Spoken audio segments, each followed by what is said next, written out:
Hi, everybody. Welcome to our weekly Dvar Torah. I want to let you know that all the fun stuff and all the theater that we get in the Torah about Yetziat Mitzrayim and the receipt of the Ten Commandments and the stories of Abraham, Isaac, and Jacob, we are now going to shift into a totally new kind of stage here where we're really going to open up the operating manual of how it is that we run a Jewish community and how we're supposed to act as a member of that community and a member of a family. And we're going to be introduced to many dozens of different laws that pertain to business, to social settings and social requirements, and how we have to take care and be very careful. We are told in this week's Parsha, Midvar Sheker Tirchak, that not only are you not supposed to lie to people, but if you're supposed to distance yourself from a lie, meaning you need to verify and validate truth and do whatever you can to stay away from liars and stay away from being involved in a lie. We are told that if someone slips and falls on your property and hurts themselves and you are found to be negligent in some way, it says, Rapo Yerapeh, you have to not only pay for that person's lost wages because they got hurt, but you're also supposed to pay for their medical expenses. So there's a lot of detail. We're told that we must take care of the orphan and the widower, and we can never take advantage of them, and we must help them. We're told that we have to not only help poor people, but there's a special zechut that we have to lend money, eloveh. And it's interesting is that we learn that you're not allowed to charge them interest. You're not allowed to be a creditor, which is kind of like an oxymoron. If you're lending money, you're expecting it back.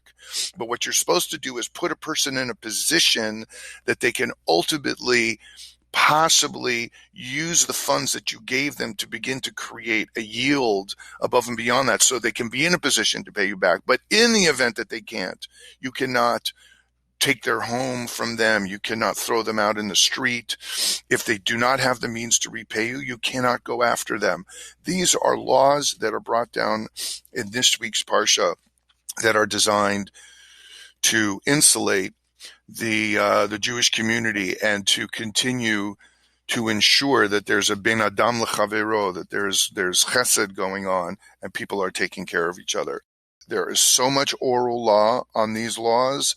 There are shelves and books and shelves upon shelves and walls full of books and generations and hundreds of thousands of pages that have been written by the rabbis and their disciples, and they've been argued in so much, in Batei Midrash, in learning halls and yeshivot. These things, this is such an important element and at the nucleus of how Jewish communities flourish and survive and thrive. However, at the end of the week's Parsha, for some reason, HaKadosh Baruch Hu feels it necessary to tell us yet again about the Shalosh Regalim, the three holidays that we have. We have Passover in the spring, we have Shavuot 7 weeks later, and then we again have Sukkot in the fall. And the question is, why? Why do we have to be told this again now about these particular holidays? So I'm going to share with you what Rav Friedlander, the Siftei Chaim, says here. He writes as follows. Pasuk says, Shalosh regalim tachog li b'shana. These three holidays you need to celebrate for me, God, every year. Et Chag HaMatzot Tishmor, as it says, you have to do Passover, L'Moed Chodesh Aviv.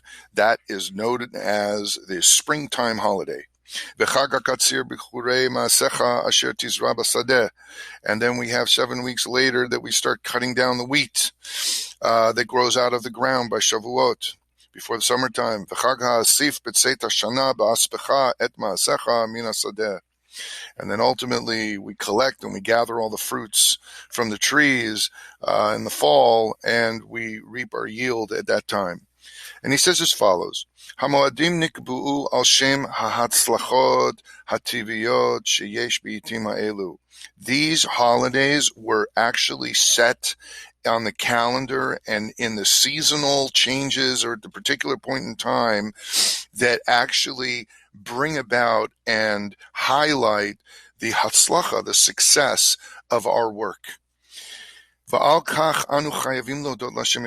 therefore we have to turn around and thank God, because without him, we need to recognize that without him, we would not be in that position. No matter how much strength we have, how much capital we have, how good our soil is, we seem to have a tendency to get lulled into the fact that I somehow have control over this stuff. As it is written, 3 times a year you have to realize how good you have it and how blessed you are. Al Pnei Adon Hashem. Uviyah Ramban, and Ramban further says, V'hinei kulam al shem ma'asav min hasadeh. Everyone is taken away or taken out of or need to reminisce and focus on the work that they do in the field. Kol hashalosh regalim nikroim al shem hamatzavim hashonim basadeh. All of these things, all of these holidays are aligned with the different phases of how a crop ultimately gets reaped.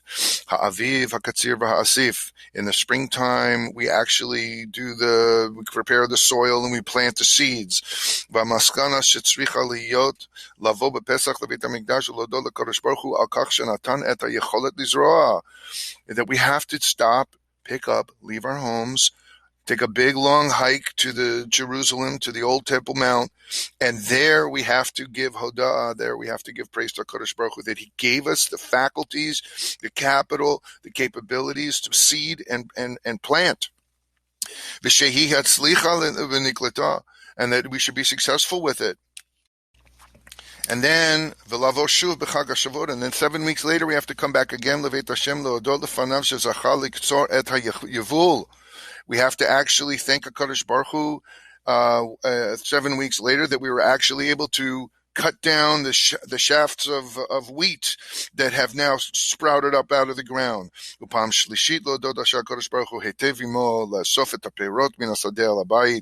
And then again in the fall, we have to thank him for being able to gather the fruits off the trees that actually were born.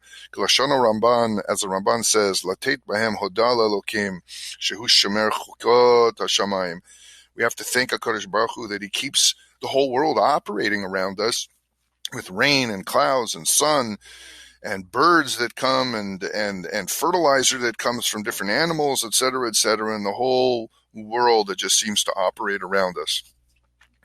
בתקופת שהאדם מקבל בהשם יתברך שפע ברכה גשמית, עליו לבוא לבית המקדש.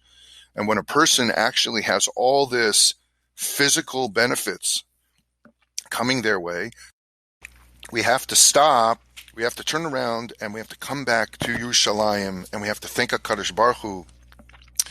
Lehagia, lahakarash HaKadosh Baruch Hu Adon. We have to thank God because we know that ultimately without him, v'chol ma sheyesh lo eino shelo, that everything that you have and you've been given, rich or poor, it's not yours.